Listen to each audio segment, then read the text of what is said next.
"Off with his head," screamed Jeff Van Gundy into his microphone on Sunday as the NBA gasped collectively in horror. This was, after all, LeBron James he was talking about. Okay, we're exaggerating. Van Gundy did not really say that, although he did say something equally outrageous. In a metaphorical sense, he wanted the Los Angeles Lakers to consider trading James and rebuild their roster when the current NBA season draws to a close. File image of Los Angeles Lakers forward LeBron James. Reuters, in the off-season, they have to rebuild this roster, right? I think they, Lakers, need to explore trading LeBron for getting as much as they can, Van Gundy said. You've got to get on the right timeline. If I could trade him to the Clippers into cap space, which would give me a better chance to get Kevin Durant or Kawhi Leonard, would I not do that? He went on to add, since NBA franchises are businesses, the LA franchise should do whatever it deems appropriate for the business. Just how radical the thought is can be gauged by the fact that even his co-commentator on the ABC broadcast immediately stuttered, "What are you doing?" Seriously, LeBron James does not get traded. If I am Jeannie Buss, team owner, Magic Johnson, president of basketball operations, and Rob Pelinka, general manager, the best thing for the business is to not trade LeBron. Jeff Van Gundy says the Lakers should consider trading LeBron James in the offseason. If I could trade him to the Clippers into cap space, which would give me a better chance to get Durant or Kawhi Leonard, would I not do that? Pic.twitter.com/DeepNews. Sideline sources, at Sideline Sources, March 10, 2019, asking questions about James's role and where the team finds itself, 11th in the Western Conference, 7 wins away from NBA playoff spots, is fair, but asking that the Lakers drop a player that the legendary franchise brought on board with the sole aim of rebuilding themselves around him surely is blasphemy.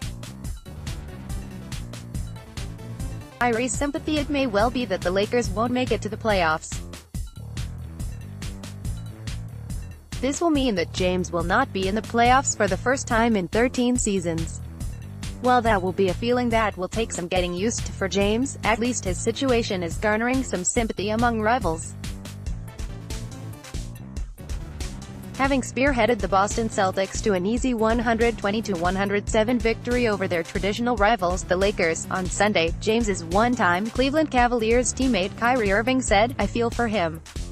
Obviously just missing a lot of time, as well as Brandon Ingram.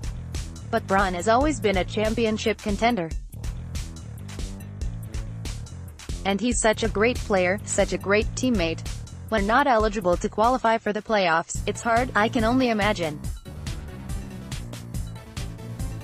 Like I said, I feel for him.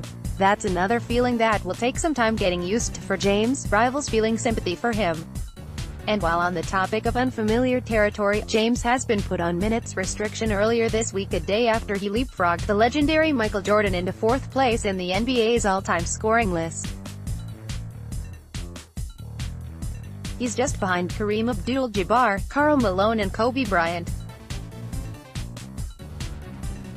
But for the rest of the season, he'll have to suffice with 28 to 32 minutes per game, rather than the 35.6 minutes per game he was averaging before the defeat to Denver Nuggets. I feel for him.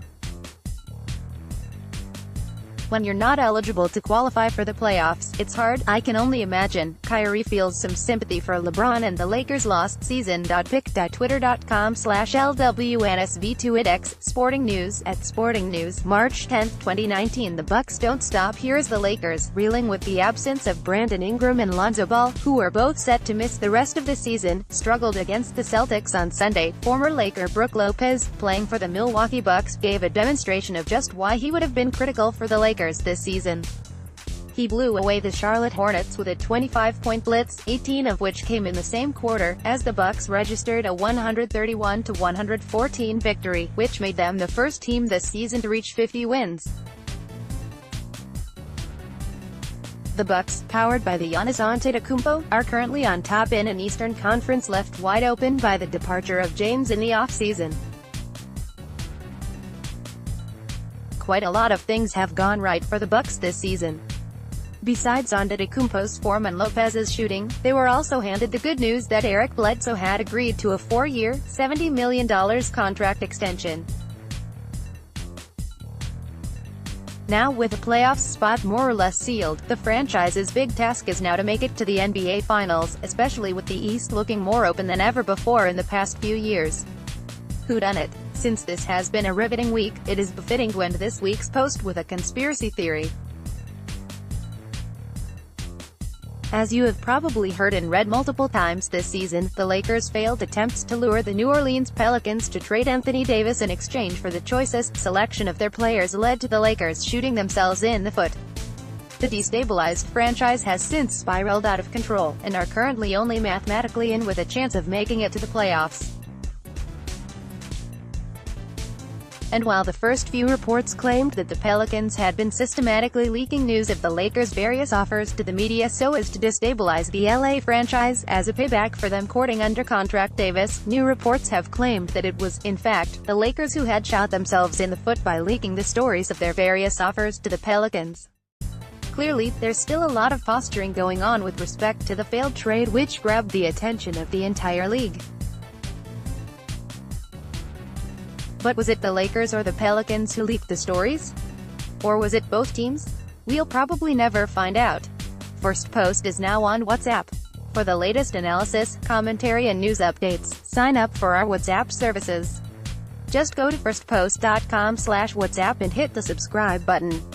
Updated date, March 10, 2019, 23 hours 27 minutes and 4 seconds IST.